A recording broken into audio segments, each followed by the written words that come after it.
வணக்கம் நண்பர்களே!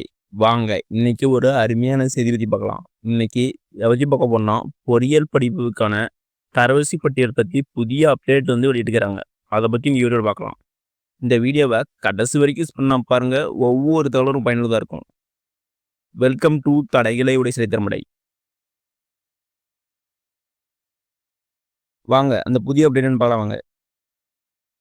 பொறியியல் படிப்புக்கு ஜூன் 27ஆம் தேதி தரவரிசை பட்டியல் வெளியிடும்னு சொல்லிக்கிறாங்க. இதான் அந்த புதிய அப்டேட். வாங்க இத பத்தி டீட்டெயிலா பார்க்கலாம். தமிழகத்தில் 440க்கும் மேற்பட்ட பொறியியல் கல்லூரிகள் உள்ளன.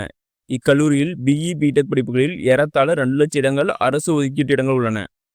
இந்த இடங்களில் நடப்பு கல்வியாண்டில் சேருவதற்கு ஆன்லைன் விண்ணப்ப பதிவு ஜூன் 6ஆம் தேதி முடிவடைந்தது. மொத்தம் எத்தனை பேர் அப்ளை பண்ணிக்கிறாங்கன்னா 3,02,374 பேர் இதுக்கு அப்ளை பண்ணிக்கிறாங்க. அதில் 2,49,883 பேர் மட்டும்தான் விண்ணப்பம் கட்டணும். அதுதான் அமௌண்ட் கட்டிக்கிறாங்க. மற்றவங்க கட்டாம இருக்கிறாங்க. அடுத்து என்ன சொல்றேன்னா, விண்ணப்ப கட்டணம் செலுத்தியவர்கள் விண்ணப்பம் மட்டுமே ஏற்றுக்கொள்ளப்படும் செய்கிறாங்க. விண்ணப்ப கட்டணம்னா அப்ளிகேஷன் ரிஜெக்ட் செய்கிறாங்க.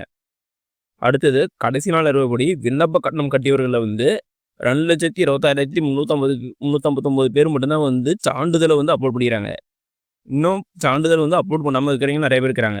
அதனால ஆன்லைனில் விண்ணப்பித்த மாணவர்கள் சான்றிதழை பதிவேற்றம் செய்வதற்கான காலக்கெடு இன்றுடன் இன்னைக்கு தான் அந்த சர்டிஃபிகேட் அப்லோட் பண்ணுறது லாஸ்ட்னு சொல்லிக்கிறாங்க.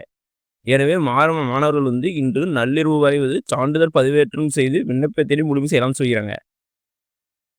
அடுத்து என்ன சொல்றாங்கன்னா, பொறியியல் படிப்புக்கு விண்ணப்பித்த மாணவர்களுக்கு ஜூன் 11ஆம் தேதி ரேண்டம் எண் ஒதுக்கப்படும் சொல்லிக்கிறாங்க. எப்பன்னா ஜூன் 11 ரேண்டம் எண் ஒதுக்கப்படும். அதைத் தொடர்ந்து இணைய வழியாக சான்றிதழ் சரிபார்ப்பு ஜூன் 20 வரைக்கும் நடைமுறைக்கிறாங்க.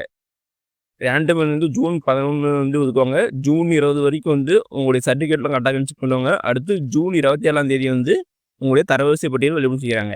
இது முக்கியமான டேட் இதெல்லாம். பின்னர் கலந்தாய்வு டேட் கவுன்சிலிங் டேட் பின்னர் சொல்லவும் செய்கிறாங்க. இதான் முக்கியமான அப்டேட். என்னன்னா ஜூன் 11 ரேண்டம் எண், ஜூன் 20 வரை சான்றிதழ் சரிபார்ப்பு, ஜூன் 27 தரவரிசை பட்டியல். கலந்தாய்வு பின்னர் அறிமுகம் செய்கிறாங்க. ரேண்டம் எண் மற்றும் தரவரிசை பட்டியல் நம்ம மோஸ்ட்லி ஆன்லைன் செக் பண்ணிக்கலாம். அந்த அப்டேட் இன்னும் வரல. அந்த அப்டேட் வந்தால் நான் ஒரு வீடியோ போடுறேன். அதனால சேனலை மறக்காம சப்ஸ்கிரைப் பண்ணி வச்சுக்கோங்க. ஓகே நமக்குள்ளே இந்த வீடியோ உங்களுக்கு பிடிச்சிருந்தா லைக் அண்ட் சப்ஸ்கிரைப் பண்ணுங்க. முடிஞ்சா மற்றவங்க ஷேர் பண்ணுங்க. நான் போடுற வீடியோ நோட்டிஃபிகேஷன் உங்களுக்குன்னே வேணும்னா பெல் ஐக்கனை கிளிக் பண்ணுங்க. அது மட்டும் இல்லாமல் தமிழ்நாடு கவர்மெண்ட் மற்றும் ஜென்ரல் கவர்மெண்ட்டோட வேற எந்த ஸ்கீம் பற்றி தெரிஞ்சுக்கனாலும் கமெண்ட் பண்ணுங்க. அப்போ உங்கள் வீடியோவில் அந்த ஸ்கீம் பற்றி டீட்டெயிலாக போடுறேன். நன்றி, வணக்கம்.